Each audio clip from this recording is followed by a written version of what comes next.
আমার আবার মুরগি মাংসের থেকে খাসির মাংসটাই প্রিয়।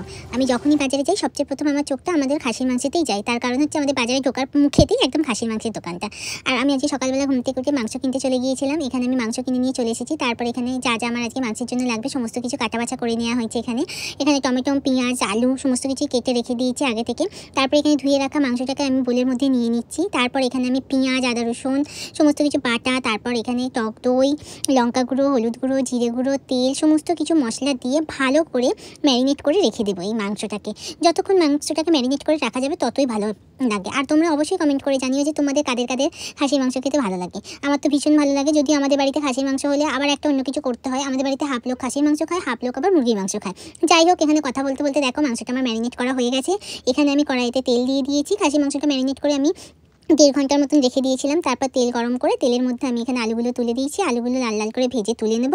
তারপর সেই তেলেই গোটা গরম মশলা দিয়েছি। গোটা গরম মশলাটা একটু ফোড়নটা হয়ে গেলে তারপর এখানে আমি পেঁয়াজ তুলে দিয়েছি। পেঁয়াজটাকে একটু লাল লাল করে ভাজবো, কারণ যত ভালো করে খাসির মাংসের মশলা করা যায় ততই খাসির মাংস কিন্তু টেস্টি হয়। কি ঠিক বললাম তো নাকি? আর এখানে আমার খাসির মাংসটা করার জন্য আমি যে সমস্ত উপকরণগুলো ইউজ করেছি সমস্তটাই তোমাদের বাড়িতে অ্যাভেলেবেল অবশ্যই থাকে। যাই হোক, এখানে আমার পেঁয়াজটা লাল হয়ে গেছে। তারপর আমি খাসির মাংসটা তুলে দিলাম এখানে। আর যত ভালোভাবে কষবে, যত টাইম ধরে খাসির মাংস যে কোনো রান্নায় যত কষা যাবে ততই ভালো হবে। তো আমি এখানে তেল যতক্ষণ না ছাড়ছে মাংসটাকে খুব ভালোভাবে কষে যাব।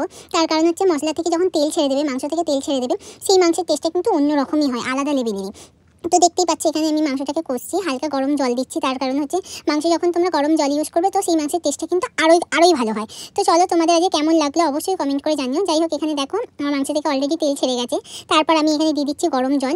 গরম জল দিলে মাংসটা শিখে হবে না। যাই হোক, এখানে আমি গরম জল দিয়ে খানিকক্ষণ আবার কষিয়ে নেওয়ার পর তারপর আমি মাংসটাকে এখানে ঢাকনা দিয়ে রেখে দেবো। কাঠের উনুনে যত আস্তে আস্তে আগুনটা লাগবে তত মাংসটা খুব সুন্দরভাবে সিদ্ধ হয়ে যাবে। তো এখানে দেখো আবার আমি এখান থেকে ভালোভাবে কষিয়ে নিচ্ছি। কষিয়ে নেওয়ার পর এখানে আমি পুরো জল দিয়ে তারপর আমি টমেটোটাকে দিয়ে দিচ্ছি। তারপর আমি এখানে ঢাকনা দিয়ে মিনিমাম আমি 40 মিনিটের মতন আঁচেতে রেখে দিয়েছিলাম। যাই হোক, দেখো তোমরা কত সুন্দর একটা কালার চলে এসেছে। এই যে আজকের খাসির মাংসের রেসিপি।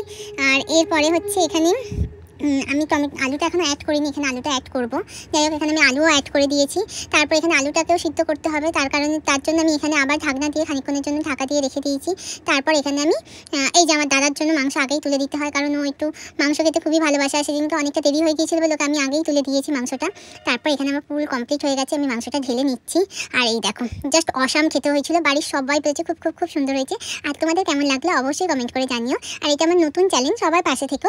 সবাইকে থ্যাংক ইউ এতক্ষণ ভিডিও